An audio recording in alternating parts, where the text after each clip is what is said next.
A inteligência artificial está pronta para revolucionar o sistema de justiça. Você está preparado para essa mudança?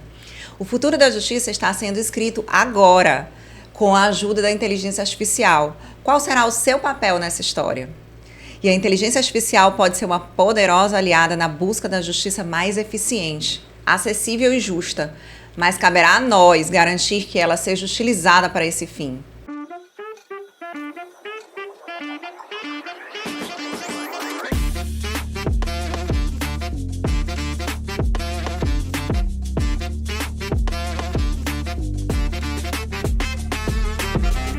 Olá pessoal, sejam bem-vindos a mais um episódio do Além dos Autos, o podcast da Ampem, que vai te levar a conhecer o promotor de justiça muito além dos processos judiciais. Hoje nós temos um convidado muito especial, promotor de justiça, nosso colega, o Igor Adriano, atualmente titular da promotoria de Maracassumé. O Igor já foi policial militar, delegado, é promotor é professor universitário, mestre, doutorando. Ele tem uma trajetória vasta com o direito, né? Hoje nós vamos falar do tema de uso de inteligência artificial no sistema de justiça, o protagonismo e a importância das investigações criminais na atuação do Ministério Público. E comigo, como sempre, para apresentar aqui, para compartilhar desse bate-papo, os meus colegas, Érica Beckman e Felipe Rotondo. Sejam todos muito bem-vindos. Eu agradeço, a oportunidade, inclusive parabenizo vocês, por essa incrível iniciativa de aproximar o mundo jurídico do público em geral. Então, o Além dos Autos, ele vem promovendo essa proximidade e cada episódio mais interessante que o outro. Obrigada, Igor. Então, para a gente começar, a gente vai direto ao ponto, a gente vai começando a falar logo sobre inteligência artificial, que ela está cada vez mais presente no nosso dia a dia, nas nossas tarefas diárias como promotor de justiça, seja nas atribuições extrajudiciais como nas judiciais também. E eu queria te perguntar como é que essa inteligência artificial tem transformado a forma de trabalhar do Ministério Público, especialmente a tua experiência pessoal no uso dessa inteligência artificial, seja nesses processos judiciais, ou seja nos nossos procedimentos administrativos, ou seja até mesmo como gestor da promotoria. Tu estás numa promotoria intermediária, que é Maracassumé, mas é uma promotoria única, não é isso? É única e também dá respondo por mais duas, que é Bacuri e Turiaçu. Então são 8 municípios. Hoje, essa é a nossa realidade hoje. E aí, como é que tu vês esse impacto da inteligência artificial hoje no Ministério Público? Eu uso diariamente na minha rotina, Então é um tema que já está em expansão no sistema de justiça, Há várias instituições que utilizam. Então, nós utilizamos desde a triagem de processos, para, por exemplo, me preparar para uma pauta judicial. Eu posso pegar esse processo, o PDF desse processo, e eu fazer um relatório dele, e inclusive até me auxiliar a fazer as perguntas às testemunhas e ao acusado, no interrogatório do acusado. Então, isto já otimiza o meu tempo. E, além disso, ele promove uma produtividade. Então, seja na triagem de processos, seja nos procedimentos extrajudiciais, com formulação de atas extrajudiciais, de tabelas e relatórios, tudo isso eu utilizo diariamente, nas inteligências artificiais à disposição. E aí, quando se verifica em ministérios públicos do Brasil afora, em São Paulo, por exemplo, eles já utilizam inteligência artificial para filtrar denúncias, Aquelas denúncias mais simples são filtradas e das que vão demandar mais tempo, para que haja ali uma diminuição do tempo do promotor de justiça. Além disso, até, por exemplo, em acordo de não persecução penal, a inteligência artificial ela já dá ao promotor aqueles casos que preenchem os requisitos lá do artigo 28A, do Código de Processo Penal. Então, diante dessa tragédia que nós temos hoje na justiça brasileira, porque, segundo dados do próprio CNJ, nós temos aí 80 milhões de processos no Brasil. Então, é o país que tem mais processos no mundo. É o país que tem o maior número de faculdade de direito. Então, como é que nós vamos conseguir dar vazão a esses processos, a essas demandas, sem a utilização de uma inteligência artificial? Eu vejo que é um caminho sem volta, mas sim, ela deve ser utilizada como um método auxiliar.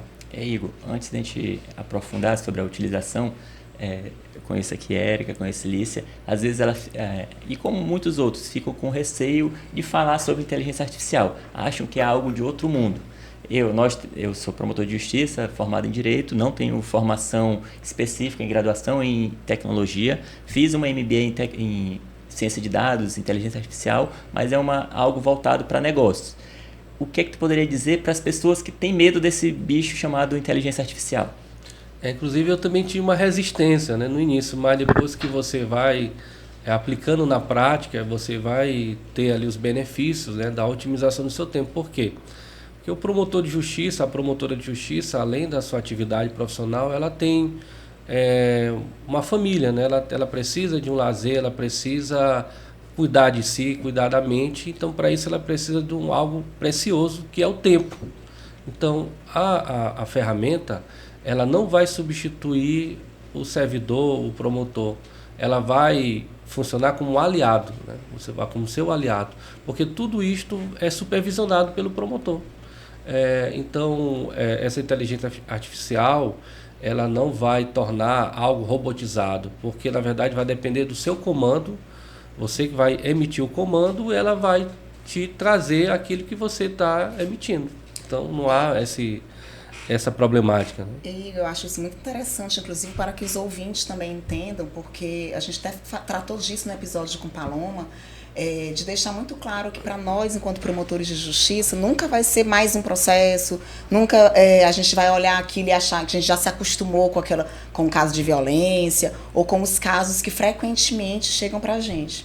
Então, ter esse olhar que a inteligência artificial vem para nos auxiliar, vem para nos para aumentar essa produtividade, para melhorar a gestão do tempo, mas que a decisão, né, o olhar humano, a gente não tem como perder. Isso realmente depende do profissional do direito, do promotor de justiça, de ter um olhar sensível de que cada situação é uma situação. Então, assim, vejo como acho importante a gente delimitar isso, que a decisão sempre vai ser do profissional, não é isso? Isso eu acho importante. Eu lembro que no início dessa discussão, quando saiu o ChatGPT, teve um curso da SMAN lá no Tribunal de Justiça, ainda estava bem no início. Eu até cheguei a brincar lá no momento que eu tive de fala, falei que eu não precisava mais do meu assessor, que a inteligência artificial tinha substituído. Claro que era uma brincadeira. Mesmo hoje, já tem mais de ano esse evento, as ferramentas já se desenvolveram, já é outro nível. O que se utilizava antes já se foi aperfeiçoado, está muito melhor hoje. Mas ainda assim, não substituir. O meu assessor está lá todo dia, eu preciso trocar o feedback com ele, porque a inteligência artificial, como o Igor disse, ela não nos substitui, ela não sabe exatamente o que é que o promotor de justiça, Felipe Rotondo, conhecedor lá da comunidade em Buriticupu, conhecedor da comarca de Arame, vai fazer. Ele sabe dar uma resposta ideal para o que eu pergunto, só que a pergunta depende do meu conhecimento. Então, é fundamental ainda, por mais que eu tenha uma ferramenta que consiga elaborar uma minuta em segundos, algo que talvez meu assessor demorasse 10, 20 minutos, mas a troca de experiência, o conhecimento dele, da comarca, do que eu já conversei com ele e do que já aconteceu antes, é fundamental. Então, ele não consegue substituir meu assessor, mas ele auxilia. Quando eu converso com meu assessor sobre uma demanda que chegou, olha, recebi um caso X, o cidadão está reclamando sobre uma situação específica da comarca. É sempre importante eu conversar com ele. Vamos discutir aqui o que é que aconteceu. Você conhece casos parecidos? Essa demanda já chegou de outra maneira? Quando nós determinamos o que aconteceu, o que é aplicável na nossa realidade, aí sim o comando fica muito mais fácil. Eu coloco o comando na ferramenta, seja hoje em dia eu uso bastante o Gemini ou o ChatGPT, coloco, ele consegue em segundos materializar o que eu pensei como promotor de justiça com o auxílio do meu assessor. Então, a gente tem que sempre entender as ferramentas como um auxiliar, nunca como um substituto.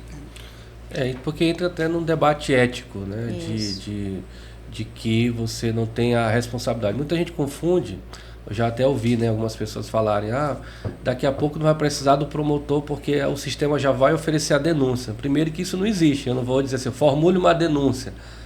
Primeiro você tem que tomar a decisão, né? Você vai ler aquele inquérito, vai saber se ele está pronto, né, se não precisa de mais diligências, e aí ele pode auxiliar no seguinte aspecto, por exemplo, você formula a denúncia, né, mas aí por vezes o ser humano é falho na ortografia. Então você pega aquele texto e coloca na inteligência artificial e ele vai sair perfeito, sem nenhum erro ortográfico, de vírgula, nada. Então isso ajuda, né? Porque em vez de você ler, reler, você já ganha tempo já com a utilização dessa inteligência artificial. Exatamente.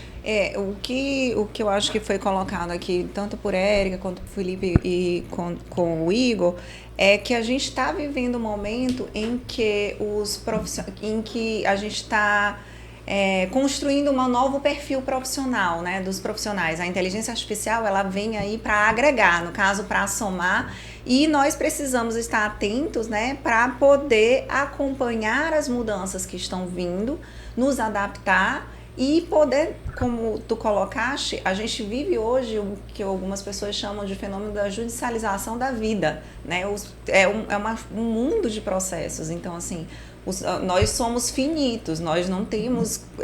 o esgotamento físico é muito notório no mundo jurídico, né? A gente tem...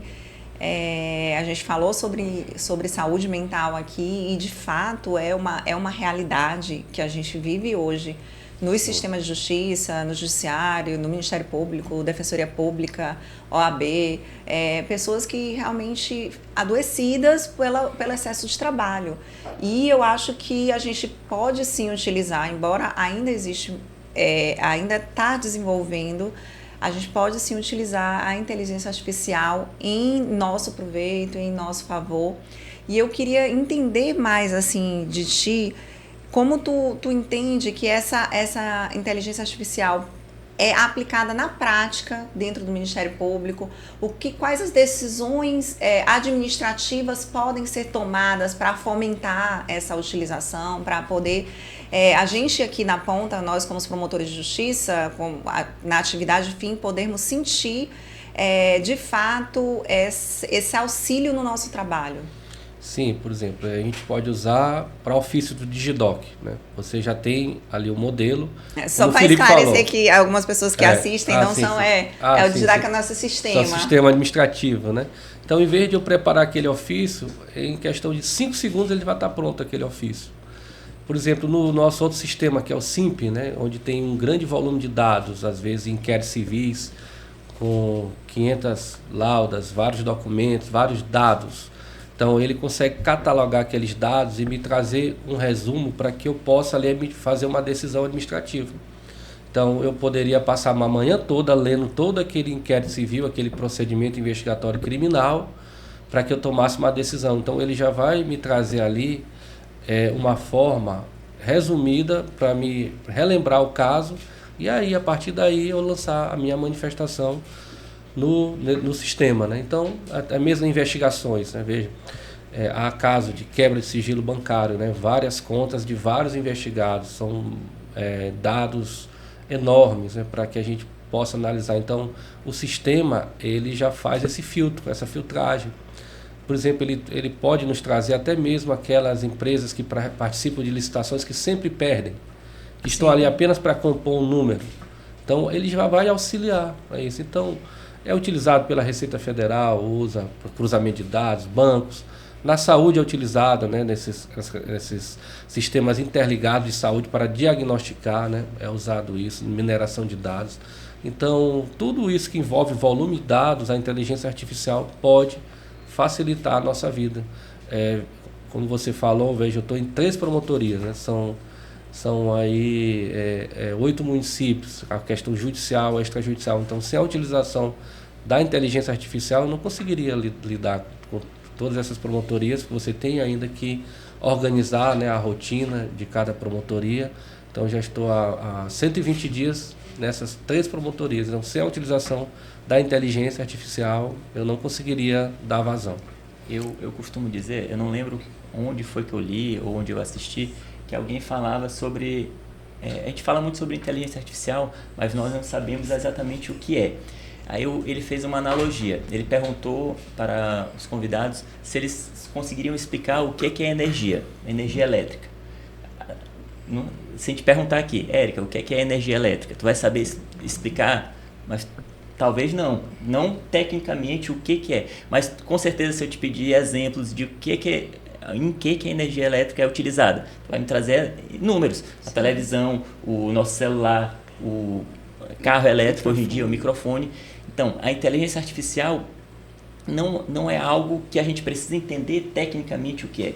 O que a gente precisa é entender como a gente pode utilizar, quais são as possibilidades que elas nos dão. Nós falamos muito de inteligência artificial no Poder Judiciário, no Ministério Público, que são as inteligências artificiais que chamam generativas, ou seja, elas ajudam a construir textos. Elas não estão produzindo conteúdos conhecimento. Né? Ela tem uma base de dados enorme, que ela já processou diversas palavras, e com proximidade de palavras ela vai gerar um conteúdo próximo daquela resposta. Ou seja, ela ainda depende do conhecimento anterior, da base de dados. Então, o que a gente precisa entender é o que é que a ferramenta pode nos possibilitar. Para as que a gente mais fala, que é o ChatGPT e o Gemini, elas nos facilitam na escrita. Tudo que a gente puder imaginar de escrita, nós aqui trabalhamos sempre fazendo ofícios, fazendo denúncias, minutas de despacho, de o que for. Quanto tempo nós levamos para fazer uma denúncia? Às vezes, a gente já foi falado aqui, o Sandro trouxe, que ele é do Centro de Apoio Operacional, ele traz diversos minutos. Se a gente for entrar no site do CAOP do júri, tem diversos modelos de denúncias, recursos distrito, diversas peças em geral. Mas a gente baixar aquela peça, analisar, verificar o que é que mudou do nosso caso concreto para aquele outro, demora quanto tempo? Sei lá, às vezes a gente está familiarizado com aquela petição, 5 minutos a gente faz. Na inteligência artificial, segundos ela faz. Então a gente precisa entender quais são as possibilidades, porque na prática é praticamente ilimitado, vai depender muito da nossa criatividade. Às vezes, se a gente entregar aqui a mesma ferramenta, tá aqui, ó, entregou que todo mundo está disponível, o mesmo ChatGPT, na mesma versão, a versão paga, e trazer um caso concreto. Eles vão sair 4 versões diferentes, porque o conhecimento que eu tenho é diferente do que a Érica tem, o que Lícia tem, o que Igor tem. A minha pergunta, a minha percepção sobre aquele fato é uma, a percepção de Érica é outra, de Lícia é outra. Então, o que vai importar é o comando. Eu vejo muito na internet cursos de ChatGPT, curso de prompt de comando. Para mim, aquilo ali é tudo desnecessário, porque por mais que a gente entregue aqui uma lista para vocês com os comandos, ele não vai se adaptar para o caso concreto. Vai depender muito do nosso conhecimento. E, além do direito, hoje aqui a gente está num podcast que não é do jurídico, que é algo extra, algo que a gente está fazendo da nossa associação, uma atividade privada, que nós estamos trazendo conhecimento, tentando nos aproximar do cidadão através dele. Mas nós utilizamos, por quê? Para construir um roteiro disso aqui, a gente pegou a ideia, eu quero falar sobre inteligência artificial no Ministério Público. Ele vai nos trazer ideias, ele vai trazer proximidades. E a gente sempre constrói em conjunto, na verdade, né? Então, a gente aqui, o que nós vamos fazer? Qual é o sentido ali, a orientação que a gente quer, que tipo de pergunta? E aí, a inteligência artificial nos auxilia e, às vezes, a gente não gosta, a gente pede para mudar, ou então a gente quer excluir alguma coisa e acaba pedindo, ou então quer inserir, né? Então, realmente é um auxílio, Isso, né? É sempre um auxílio. Eu já cansei de dar comandos para o ChatGPT, dizendo, eu não concordo. Eu trouxe um caso para ele elabora uma minuta considerando isso. Ele traz uma informação, eu digo, não, eu não quero isso. Eu entendo, por mais que está me trazendo aqui essa situação, tem a jurisprudência tal, tem o entendimento tal, o meu entendimento é diferente, faça nesse sentido. Aí, nesse ponto, ele atua como um assessor meu. Sim. Eu não vou ter que, eu discordei do ChatGPT, então esquece o GPT e vou fazer. Não, eu vou dar o comando para ele, eu faço. Por isso que a questão ética acaba não sendo um problema tão grande quanto se coloca. Porque, no final das contas, a decisão sempre vai ser minha. Então, voltando, o que a gente pode fazer?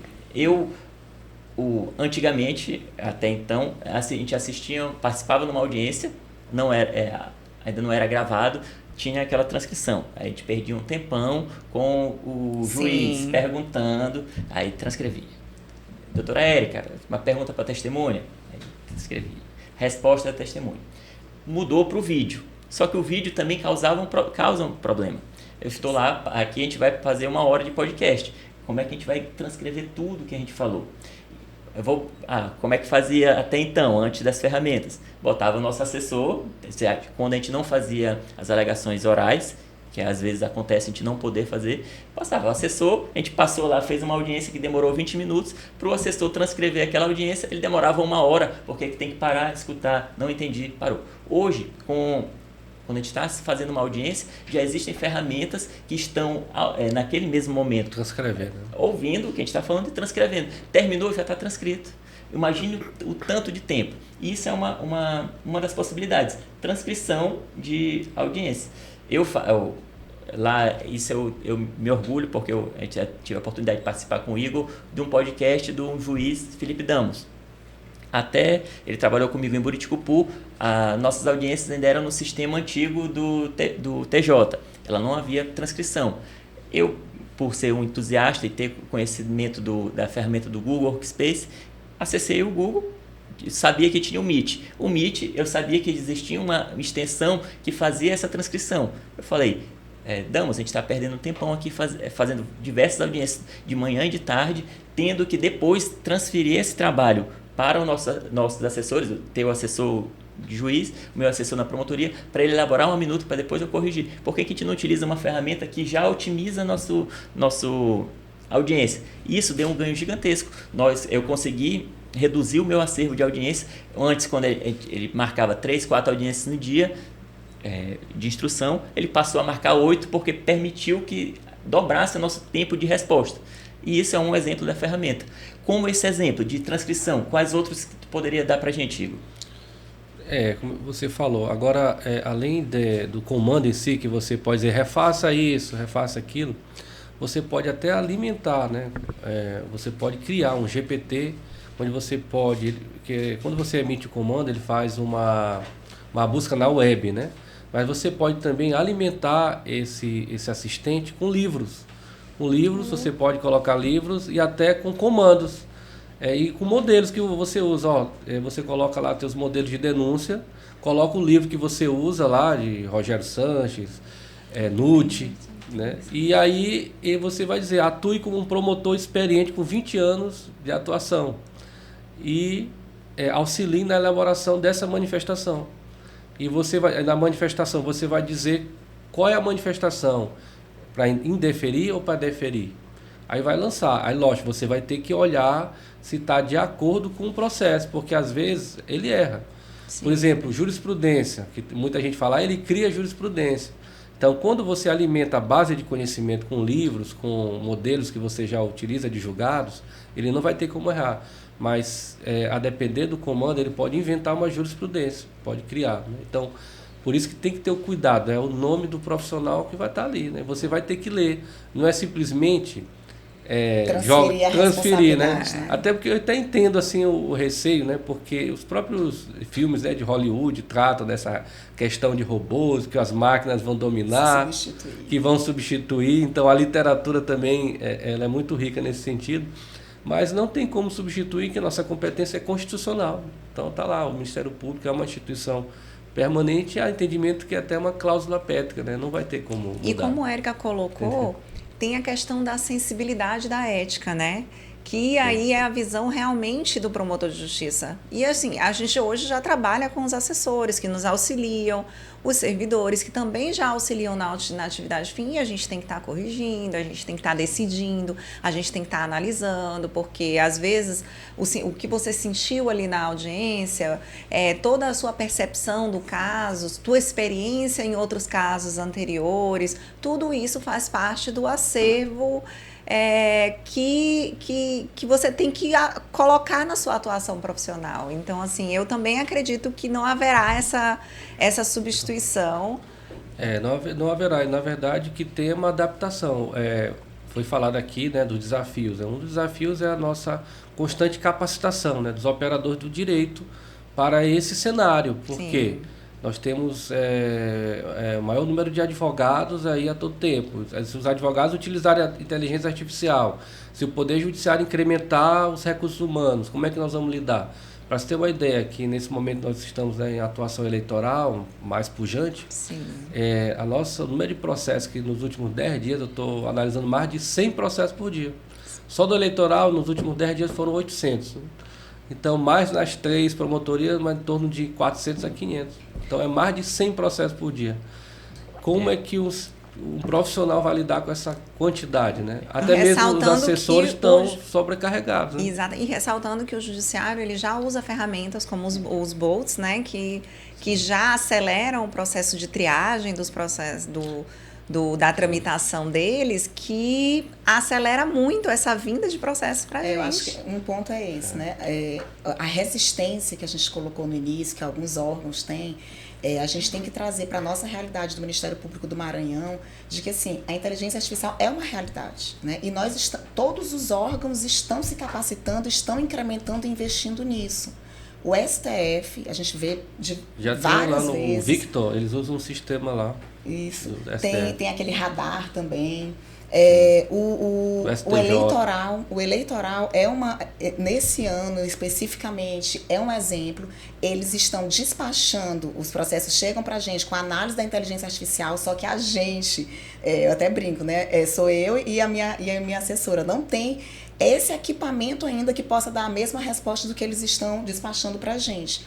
Então, a gente precisa, de fato, ter essa consciência de que se a gente não fizer isso dentro do Ministério Público, nós vamos ficar para trás. Sim. Porque os outros órgãos estão investindo cada vez mais. E aí, eu queria te perguntar, assim, conhecendo, né, as várias possibilidades e até experiências de outros ministérios públicos, que tipo, ou se existe, se tu já viste, algum tipo de inteligência artificial que tu gostaria que fosse implementado no nosso Ministério Público? Tem no júri, por exemplo, eu já fiz para demonstrar o cenário, né, principalmente para o jurado entender a diferença entre um homicídio na modalidade tentada e uma lesão corporal. Eu já utilizei inteligências artificiais, né, mais de uma, para que demonstre a animação, né, como é que aconteceu a cena, o vídeo. Então, se tivesse uma inteligência que mostrasse em 3D como é que ocorreu aquele fato, para que o jurado tivesse mais conhecimento, né, do que aconteceu, para avaliar principalmente esses casos difíceis, né, de que trata de desclassificação ou não de homicídio na modalidade tentada. Então é uma inteligência artificial. Eu acho que esse seria um ganho muito grande, porque isso acaba me trazendo um certo desconforto quando eu faço o júri, porque as pessoas são muito visuais. Sim. E quando a gente vai fazer o júri, nós temos ali, antigamente chamava papel, mas hoje é tudo eletrônico, digitalizado. Tem um documento aqui, um livro, um processo digital na minha frente. Mas como é que a gente consegue materializar o que a gente está falando para o jurado, que ele precisa entender como é que foi a dinâmica daquele crime? Se a gente conseguir dar o comando e transformar o que nós estamos falando em um vídeo, facilita muito para compreender, não só... Mas isso já existe? Existe. Olha aí, utilizado no júri da Boate Kiss, que inclusive o Supremo deu uma decisão retornando o processo, né, para transcorrer normalmente. Ele foi utilizado pela promotora de justiça na Boate Kiss. Só que ela utilizou através de uma universidade que cedeu essa tecnologia, não foi do próprio Ministério Público. Eu só queria retomar um pouquinho a questão da preocupação da utilização da inteligência artificial, porque voltando àquela história de que a inteligência artificial vai nos substituir, o Igor falou uma coisa interessante, que é a gente poder configurar a inteligência artificial para ser que eles chamam de personas. Nós aqui, do Além dos Autos, tem uma persona. Nós temos o roteirista do Além dos Autos, que é uma inteligência artificial, junto ao ChatGPT e também ao Gemini, que foi configurada. Nós lá colocamos. Nós somos da Ampem, nós temos um podcast, ele é composto por promotores de justiça. Nós falamos para o público tal, que a gente quer falar para os nossos associados, mas também para a população em geral. Nossos princípios são esses, a gente elenca todos os princípios. Então, com base nessas informações, eu quero que você se atue como um roteirista do Além dos Autos para nos ajudar a criar o roteiro. Pronto. Aí a pessoa olha, se analisar essa persona roteirista dos Além dos Autos, vai achar que a gente contratou um funcionário, não precisa mais de nenhuma pessoa. Quando nós criamos o roteiro, e a Érica falou aqui, a gente nunca segue aquele roteiro. Isso. Ele é só um direcionamento. Sim. Ele consegue ideias, né? Ele consegue facilitar muito nossa vida, porque às vezes a gente tem aqui, Igor, me diga aí o que é que você gostaria de falar, quais são as suas habilidades. Ele traz diversos...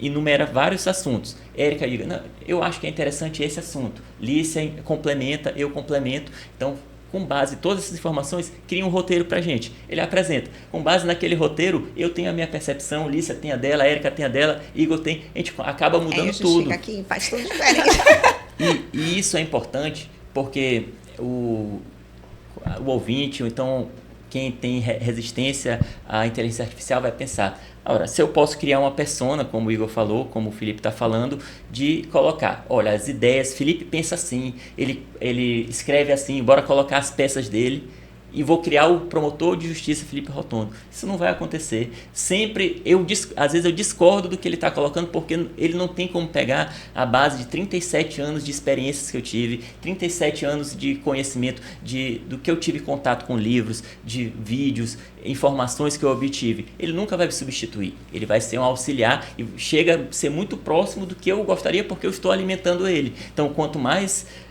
dados que a gente trouxer personalizados, mais próximo do que eu sou ou que eu gostaria de receber como informação, ele vai, mas ele nunca vai substituir. Então o ouvinte pode pensar, eu vou criar aqui eu quero ser promotor de justiça, vou estudar o que Lícia fez, vou pegar todas as peças de Lícia, vou alimentar o sistema e vou virar a promotora Lícia. Agora Lícia pode se aposentar, eu vou substituir ela. Não, isso não vai acontecer.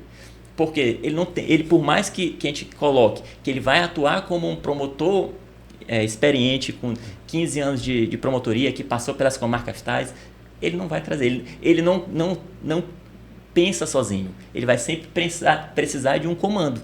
Então, ele é sempre, eu falo isso, pode parecer repetitivo, ele é um auxiliar. Então, eu não consigo entender tanto essas preocupações éticas. Eu acredito que teria as implicações éticas na inteligência artificial vão mais naquelas quando há utilização dela para fazer uma seleção. Vamos pegar aqui, houve um crime no estádio de futebol, então a gente não conseguiu identificar. Então, vamos dar um comando lá para pegar todas as câmeras do estádio de futebol e vamos pegar os principais suspeitos. Se essa inteligência artificial estiver enviesada, ela vai pegar pessoas com determinadas características, selecionar e vão colocar o investigador para ir atrás daquelas pessoas. E isso eu acho que é uma ilegalidade e viola a ética. Por quê? Como é que, com base em características, nós vamos atrás do suspeito? Isso não é essa inteligência artificial que nós estamos falando aqui. Nós estamos falando naquelas generativas que conseguem fazer análise de grande quantidade de dados, de informações de escrita, para nos auxiliar a criar informações. Essa eu não vejo problema. Acho interessante o que o Felipe falou, porque assim, quando ele fala dessa questão do enviesado, né, que poderia fazer isso, é justamente porque a inteligência artificial ela se alimenta de dados e esses dados são gerados por pessoas. E as pessoas têm os seus valores, têm os seus conceitos, têm a sua bagagem. E aí pode causar, né, uma questão de a resposta dada pela inteligência artificial vir com aqueles dados carregados e com aqueles valores que a pessoa que alimentou carregou. Então, nesse caso do Felipe, se a pessoa se ele for uma pessoa racista, preconceituoso, pode aparecer lá, entre os principais suspeitos aí, só pessoas negras, por exemplo, né? Seria esse caso. Vou dar um exemplo do que eu já falei aqui, da transcrição de audiência. Nas primeiras vezes que eu utilizei, eu estava lá, estava testando. Instalei a extensão lá do Chrome, fez o link pelo Meet, vamos fazer a audiência. Transcreveu tudinho, peguei a transcrição e coloquei, faça as alegações finais. Na hora que ele veio, a minuta, veio pela absolvição. Mas por que veio na absolvição? Ele ouviu na audiência, ele tinha o conhecimento do que foi dito na audiência. As testemunhas falaram, acusação, defesa, qual é o último ato do processo? Interrogatório. Sim. Então, quem mais falou durante a audiência de instrução foi o acusado. Então, o acusado negando, dizendo que não fez isso, que não sei o que, não sei o que. Então, na base de conhecimento daquela audiência, ele usa muita estatística e muito provavelmente o maior tempo de defesa, né? Exatamente. Ele pegou, com base no que foi dito lá, tinham mais informações da pessoa negando, dizendo que não era ela cometendo o crime e elaborou uma minuta pela absolvição. Eu analisei, claro, eu disse, essa minuta está errada porque a testemunha... fulano de tal disse isso, a outra disse isso, o que o réu alegou durante o seu interrogatório não condiz com a verdade, por isso, diante disso, elabore uma nova minuta pela condenação e com o crime. Ou seja, não foi ela que deu a resposta. A manifestação convencimento foi teu, né? Ela me auxiliou porque ela transcreveu, pegou todos os pontos e no final elaborou uma minuta que eu acabei lendo. E isso, para a gente, é o ponto fundamental para a gente entender. É lógico que nós temos algumas implicações e alguma limitação. A gente tem uma lei de proteção de dados. Isso. Como é que, Igor, tu tenta mitigar essa problemática? Eu ia até só complementando o que o Felipe está dizendo, porque tu também citaste, e aqui assim, eu não sei, Lícia, mas eu tô para aprender, já aprendi já um monte de coisa, eu sei, os meninos são especialistas, e eu tô aqui já com a mente fervendo. Eu já quero saber quando é que eles vão dar aula. Pois é, vamos montar um curso aí. Mas, nessa pergunta de Felipe, que ele falou da questão de proteção de dados, e tu falaste que, às vezes, vem erros, né? Sim. Então, eu queria também que analisasse, saber de vocês, inclusive de Felipe e de Igor, quais são os maiores riscos também. Quer dizer, a inteligência artificial vem para nos auxiliar.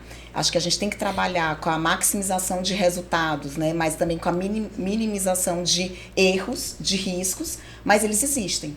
Né? E aí eu gostaria de saber também nessa prática quais são as maiores críticas e os maiores riscos dentro dessa atividade da utilização da inteligência artificial, e eu acho que uma delas Felipe já trouxe, que é a questão da lei de proteção de dados, né? E se tem outros também.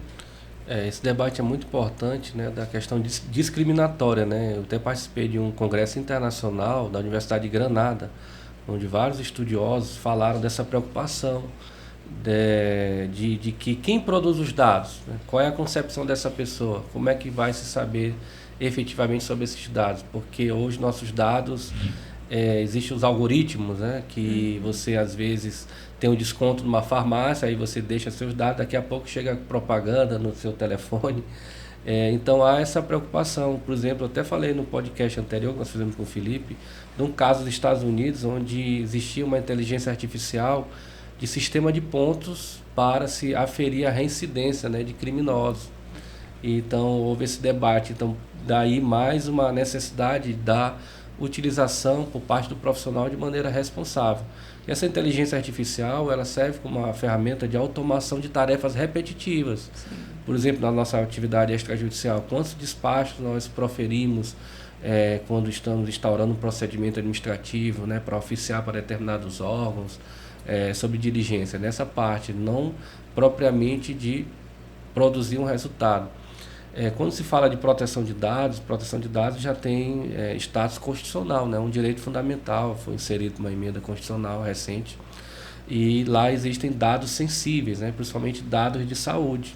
Então, daí essa preocupação de que essa inteligência não acabe por ter vazamento de dados, né? Então, nós tivemos vários casos no Brasil e no mundo, né? Não só a questão de segredos industriais, mas também de pessoas que detêm dados e acabam extorquindo, né? Dados também de adolescentes, de estudantes, de saúde. Então, há necessidade de que nós temos, né, na lei de proteção de dados, inclusive, autoridades responsáveis por essa segurança e privacidade em relação a esses dados. Então, existe uma autoridade central no Brasil que é responsável sobre o tráfego de dados, né? Para onde esses dados estão indo, quem está manuseando, como ele é armazenado, como é distribuído, quem produz. Então, toda essa cadeia é importante. Outro desafio, né, que a inteligência artificial também, nós falamos um pouco de investigação, é de que possa também garantir direitos constitucionais, como ampla defesa e contraditório, né? Por exemplo, quando se fala de cadeia de custódia, né, que são todas aquelas etapas quando você vai coletar uma prova, né, desde quando você coleta até o encaminhamento, até o profissional que vai analisar, é importante que aquelas diligências que já cabem, seja dado oportunidade à defesa, que verifique como é que foi sedimentada essa cadeia de custódia. Então, são desafios que nós, como promotores de justiça, né, não somos promotores de acusação, devemos também garantir os direitos do investigado, do acusado. Sim. Recentemente, tu participaste do Congresso de Criminalística, já que a gente começou a falar aqui sobre provas, sobre investigação criminal. Eu queria que tu trouxesse para a gente como foi essa tua experiência, né? O que foi falado, E como é que a inteligência artificial ela pode atuar nesse cenário da investigação? Foi um congresso muito interessante, um congresso nacional de criminalística, né? Envolve vários peritos, né, do Brasil, inclusive com autores internacionais. Foi de uma mesa redonda, né, sobre o seguinte tema, né? O que a justiça espera de nós, né? Expectativas e limitações, ou seja, o que os peritos esperam do sistema de justiça, do Poder Judiciário e do Ministério Público. Quais são as limitações deles? Então é importante que nós, operadores do direito, saibamos essas limitações. Então envolveu basicamente um tema da criminalística forense, que é a documentoscopia, ela analisa documentos, né, sejam documentos físicos ou digitais, sobre a questão da originalidade, integridade, autenticidade, e também a grafoscopia, né, diferente, a grafoscopia, né, que vem do exame grafotécnico, né. Nós trabalhamos nos crimes, né, de falsidade, crime de falso. Então essa grafoscopia, ela por exemplo, ela mede ali a intensidade do traço, né, da pressão que é exercida, ou seja, do manuscrito. Então existem diversas dificuldades nesses exames, né, porque inicialmente é importante que nós trabalhamos naqueles crimes que deixam vestígios, a necessidade da perícia, né? Ela é indispensável, tá? No Código de Processo Penal diz lá, né? Quando houver uma lesão corporal, uma apreensão de substância ilícita, ou nesses crimes de falsidade, se um documento foi falsificado parcialmente ou totalmente, se eles chamam de contrafação, é importante que haja uma atividade pericial. Mas existem limitações. Primeiro, principalmente nesses arquivos digitais. Sim. Como o Felipe Rotondo falou, todos os nossos processos já são digitalizados. Então, para você saber se aquele documento foi alterado, você vai precisar de softwares de inteligência artificial. E muitas vezes o nosso estado, do Maranhão ou no Brasil, não tem inteligência artificial para fazer, por exemplo, uma comparação espectral de vídeo, né? Ou de documentos, para saber se aquilo ali realmente foi alterado. Para você ter uma ideia, o próprio WhatsApp, você pode alterar uma conversa de WhatsApp, né? Um print. Então, você vai estar lá no júri, você vai dizer, isso aqui foi apreendido, mas a defesa pode dizer, não, mas isso aqui pode ser alterado. Teve até um vídeo que circulou na internet, vídeo, né?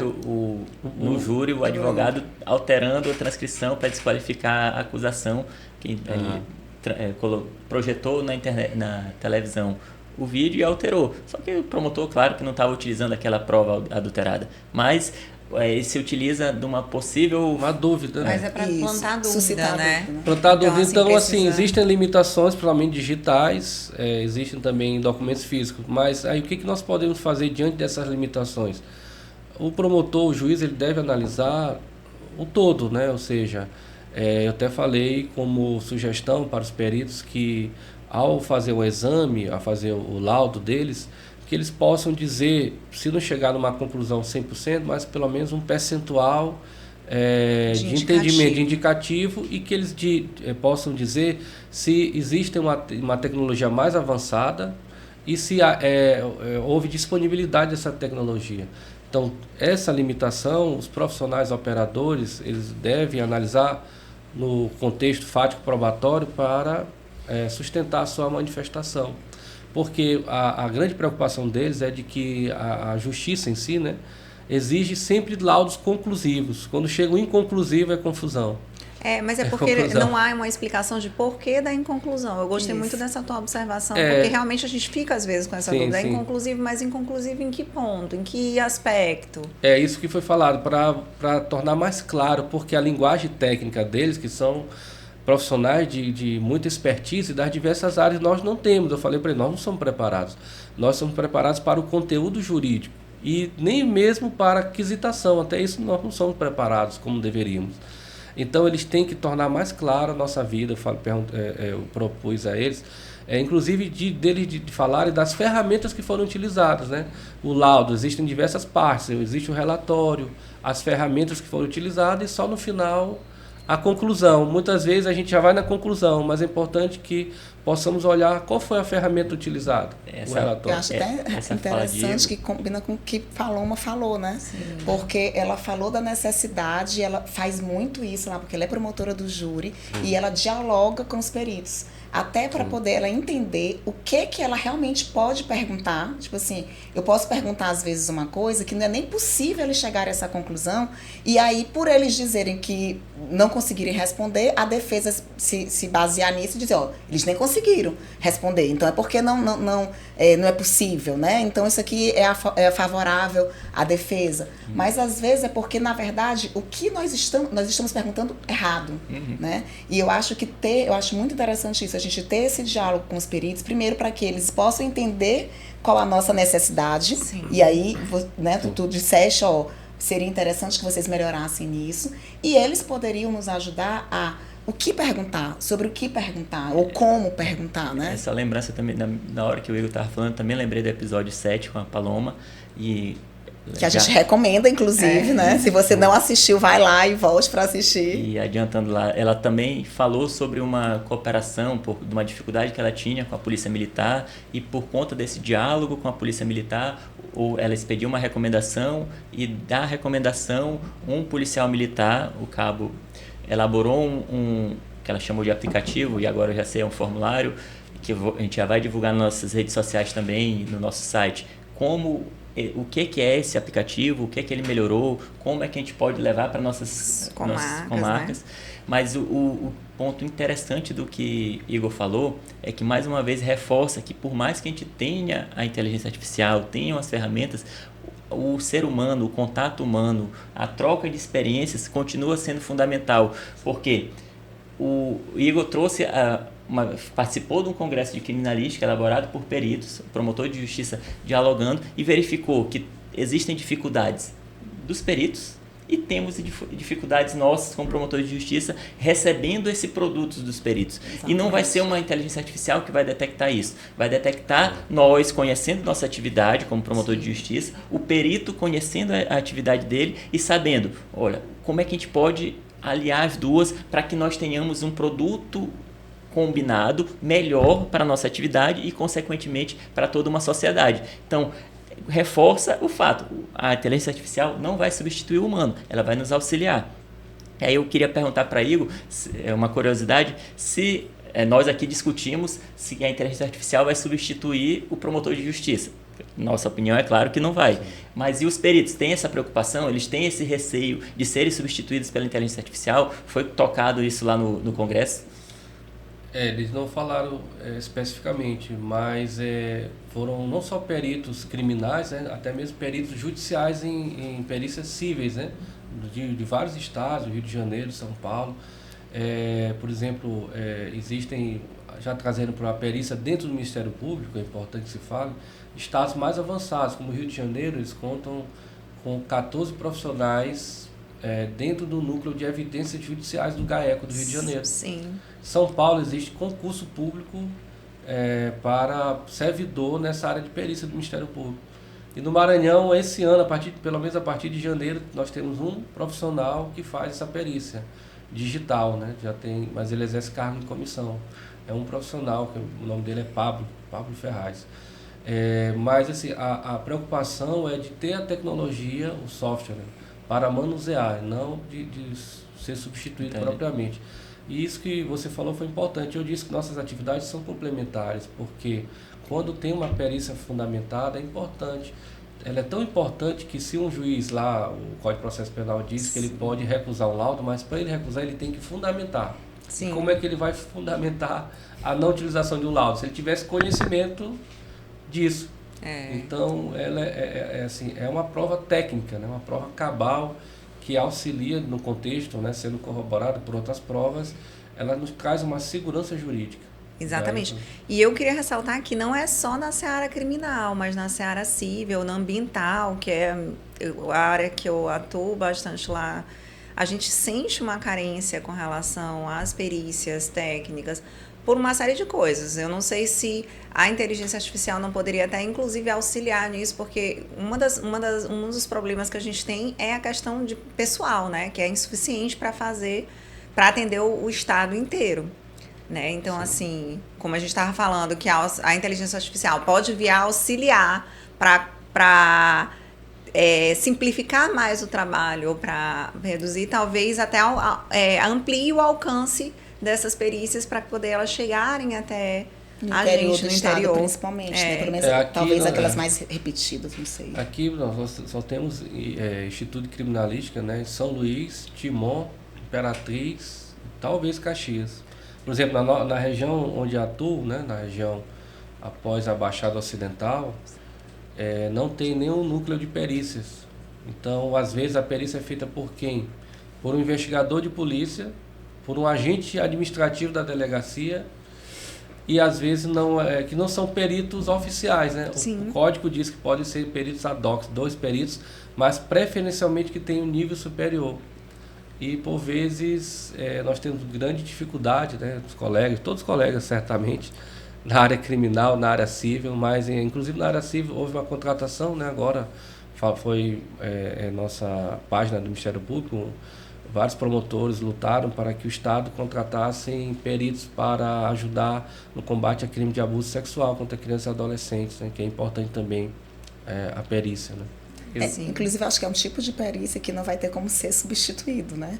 Quer dizer, na verdade, nem sei se existe uma que pode ser substituída pela inteligência artificial, mas eu digo assim, pelo menos que acho que é onde existe aí uma barreira ou talvez uma limitação, acho que talvez a palavra certa seja essa. Porque para você trabalhar com criança e adolescente, sentir as dores de uma criança, de um adolescente que foi abusado e ver as evidências ali daquele abuso, eu acho que não tem uma inteligência artificial que supere a sensibilidade de um profissional, né? Eu acho que é um pouco precipitado a gente falar assim do que a gente não vai conseguir, porque a inteligência artificial está se desenvolvendo o tempo todo. A maior dificuldade é saber como é que a gente pode aplicar a inteligência artificial com as limitações legais, por exemplo, as limitações éticas, a LGPD. Porque, como eu disse agora há pouco, as possibilidades são enormes. É por isso que eu sempre, quando eu trato do tema, eu tento estimular as pessoas a utilizarem. Seja nós promotores de justiça, porque quanto mais a gente utilizar, mais possibilidades vão surgir. Se eu colocar a minha utilização aqui, o Igor pode pensar, olha, ele está fazendo assim, mas se combinar com o que ele está fazendo, a nossa possibilidade vai ser outra, vai ter um outro caminho que nós não pensamos. É por isso que a gente sempre fala que o trabalhar em rede é importante. Quando a gente fala de laboratórios de inovação, os laboratórios de inovação não podem ser só promotores de justiça lá dentro, porque senão a gente vai estar trabalhando num ambiente limitado do nosso conhecimento como promotor de justiça. Não que nosso conhecimento como promotor de justiça seja raso, não é isso, mas nossa atividade é vocacionada para uma área. Se nós colocarmos um laboratório com peritos, já vai vir uma outra visão. Se nós colocarmos psicólogos nesse laboratório, pode ser que o psicólogo, vocês estão utilizando inteligência artificial dessa forma, eu faço meu atendimento dessa, talvez se eu utilizar isso eu consigo combinar. E isso, para mim, eu como sou entusiasta de tecnologia, todo dia praticamente estão surgindo ferramentas novas. Eu já falei aqui do podcast, a gente utiliza algumas ferramentas. Quando a gente iniciou, de um mês depois, eu já mudei diversas ferramentas, porque eu comecei utilizando uma ferramenta e acabei mudando. E por estar utilizando essas ferramentas no podcast, já tiveram ferramentas que eu levei que eu estava utilizando no podcast para a nossa atuação. Um exemplo, aqui eu agora virei editor de vídeo, sou estagiário do Thiago. Para edição de vídeo, aí tem diversas ferramentas. Eu uso uma chamada CapCut, que é o que? Ela faz a legenda automatizada. Então, nós gravamos aqui um pedaço do episódio, ele faz a legenda. Aí eu pensei, isso aqui para mim é muito interessante para a minha atuação, porque eu tenho diversos vídeos que não foram transcritos, que eram audiências antigas, que eu tenho que assistir, meu assessor tem que assistir. Se eu pegar aquele vídeo e utilizar essa legenda automatizada, eu não consigo fazer uma transcrição? Pronto, despertou um insight de uma utilização de uma ferramenta que não tinha nada a ver com... Que não era para aquela finalidade, mas que nos auxiliava, né? Inclusive, o Thiago vai colocar essas ferramentas aqui na descrição do vídeo, porque eu já recebo, porque eu recebo. Gente, como é que faz? Quem é que faz os cortes? Quem é que faz isso? Gente, é tudo Felipe. Estou ali aprendendo. Mas o que é importante é a gente começar a estimular as pessoas a utilizarem. E eu faço isso não só como promotor de justiça, lá como entre promotores de justiça, mas lá em Buriticupu. Alguns cidadãos, a gente sempre encontra pessoas engajadas que querem realmente melhorar a sua realidade, mas às vezes ela não tem nem um pingo de conhecimento técnico. O cidadão não precisa ter o conhecimento jurídico, às vezes ela não sabe nem escrever direito, ela tem a boa vontade. Eu mostro, você conhece essa ferramenta? Ela é gratuita. O que é que ela pode fazer? Você está vindo me fazer uma pergunta. Coloque aquela pergunta lá, converse com ele. Eu quero saber como é que eu posso fornecer o medicamento. Meu posto de saúde no povoado não está fornecendo medicamento. Faça essa pergunta, veja quais são as possibilidades. Ele vai dar inúmeras possibilidades. Você não precisa esperar um tempo para falar com o promotor, ou com o assessor, ou com o servidor do Ministério Público. Adiante seu trabalho, faça. Você gosta de fazer questionamentos sobre informações do portal de transparência.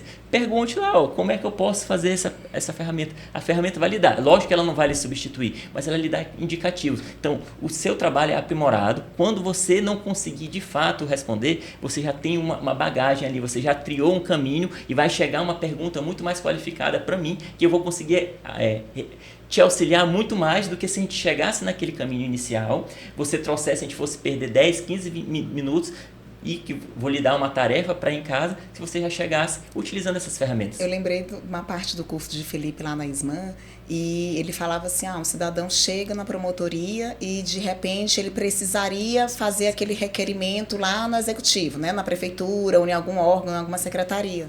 E aí ele orienta como aquele cidadão pode elaborar utilizar a inteligência artificial para elaborar aquele requerimento para o órgão público, para depois, né, depois da resposta do órgão público, ele, por exemplo, trazer para a promotoria de justiça. Eu acho que isso é importante. E se os ouvintes quiserem achar esse tema interessante, eu acho que eles podem comentar e talvez a gente marque um outro podcast sobre isso, como a gente pode otimizar o trabalho do cidadão utilizando essas ferramentas. Porque essas ferramentas são úteis não só para nós, promotores de justiça, é útil para toda uma sociedade. O serviço público, né, a burocracia para diminuir, para facilitar a vida das pessoas. Então, é muito importante quando a gente faz um atendimento que a pessoa tenha ali a sua questão resolvida, né? Sim. Já tem casos de atender um advogado, aí ele entrou com pedido de revogação.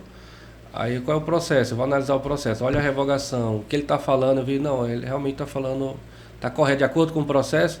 Durante o atendimento eu já fiz a manifestação dele. Aí já vai para o juiz, daqui a pouco saiu a decisão favorável. Ou seja, ele já fica satisfeito, porque houve, mesmo se for contra, né? Se for pelo indeferimento, mas houve já a dá demanda. Uma resposta. Para a gente finalizar esse tema, eu lembrei também, recentemente eu fui convidado na Defensoria Pública lá em Buriticupu, fui lá para poder falar sobre como eu utilizo as ferramentas na promotoria. Uma ferramenta básica, me incomoda, eu odeio receber áudio em WhatsApp.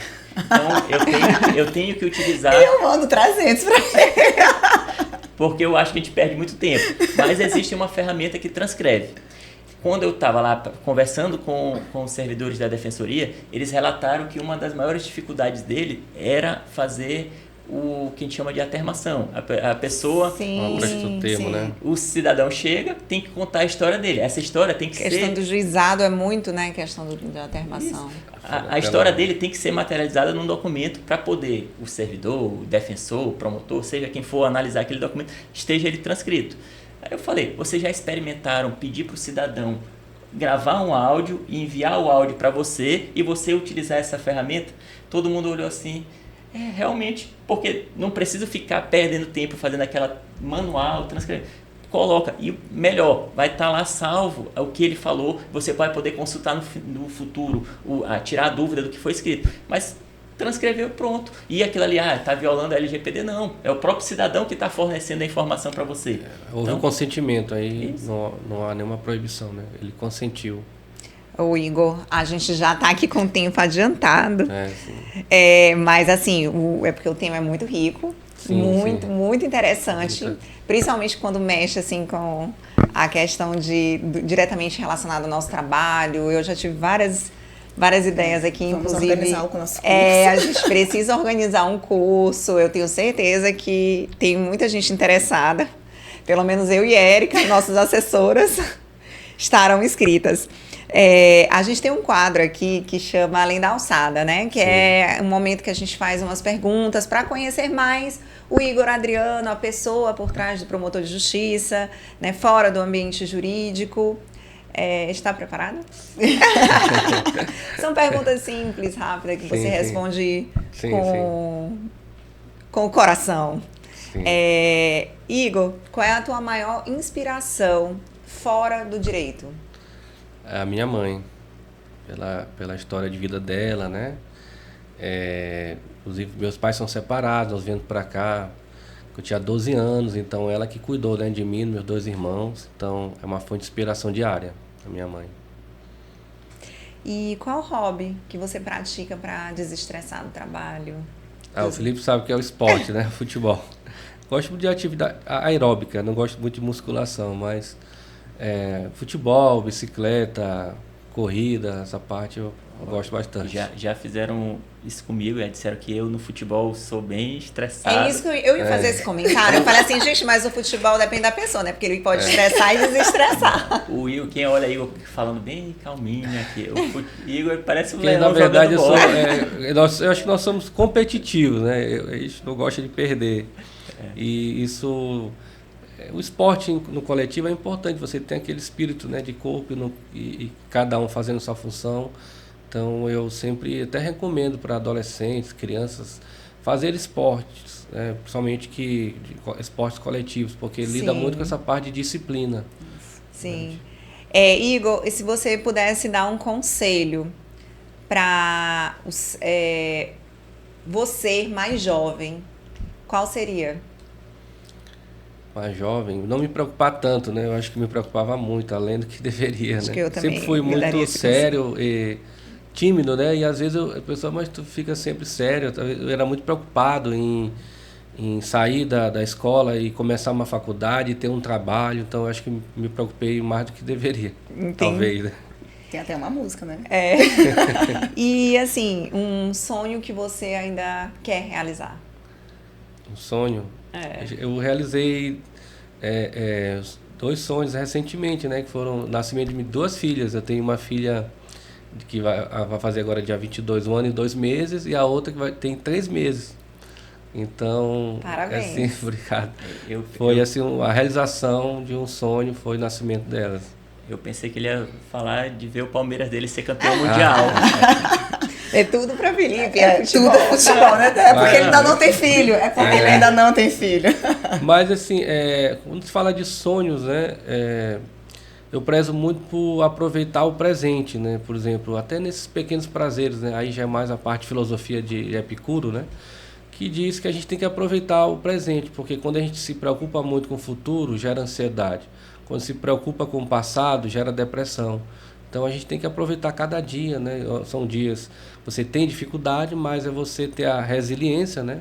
Não parar, prosseguir e aproveitar o máximo possível que você tem da sua família, cuidando da saúde, aproveitando também o trabalho, né? Sempre glorifico o trabalho e agradeço a Deus pelo trabalho que eu exerço. Perfeito. Igor? Eu queria, antes de encerrar, fazer a pergunta, que é uma clássica nossa. O que é que tu achou da experiência do Além dos Autos? É uma experiência muito enriquecedora, agradeço porque trouxe histórias de promotores e promotoras, né? Porque a nossa vida existe muita pressão interna e externa. Então, até falando também ali para os alunos que eu tenho na faculdade, que estão se preparando para o concurso, assim, para se preparar não só para o concurso, mas porque vai lidar vai mexer com a vida das pessoas, né? Mas para ter esse comprometimento, ter essa ética, né? De lutar para a melhoria da vida das pessoas. Então isso não basta apenas ter aquela rotina agora de estudos, aquela disciplina que é inerente, mas se preparar além do concurso para o cargo, né? Porque vai ser uma nova forma dessa pessoa viver exercendo o cargo. Igor, se você não fosse promotor de justiça, qual profissão você gostaria de exercer?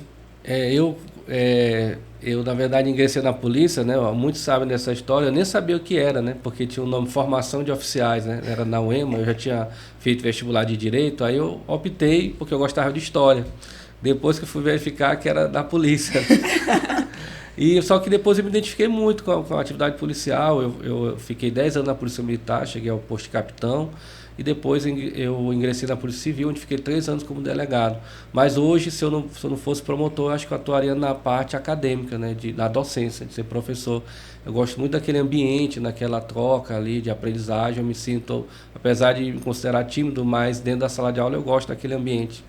Ótimo. Então, inclusive, a gente, quando o podcast for ao ar, vai ser quase perto da período do Dia dos Professores. A gente já deixa os parabéns a você e a todos aqueles que exercem, né, o magistério. Eu acho muito bonito.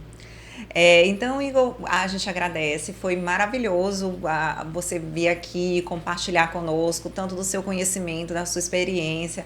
Nos trouxe uma visão muito prática da inteligência artificial e também do papel do Ministério Público hoje e do futuro, né? O que a gente está construindo aí e as novas habilidades que a gente precisa desenvolver para ser esse promotor do futuro, que seja resolutivo e que seja antenado com as tecnologias atuais. Então, muito obrigada mesmo.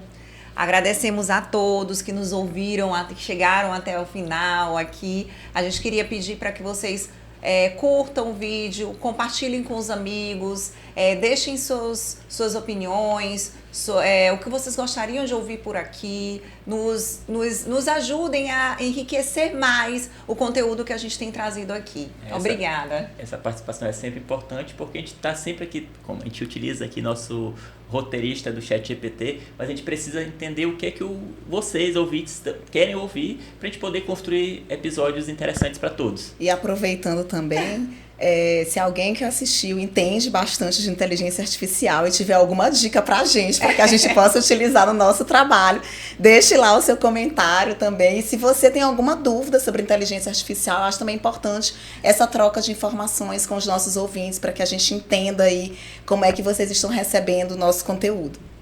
É isso aí, até o próximo.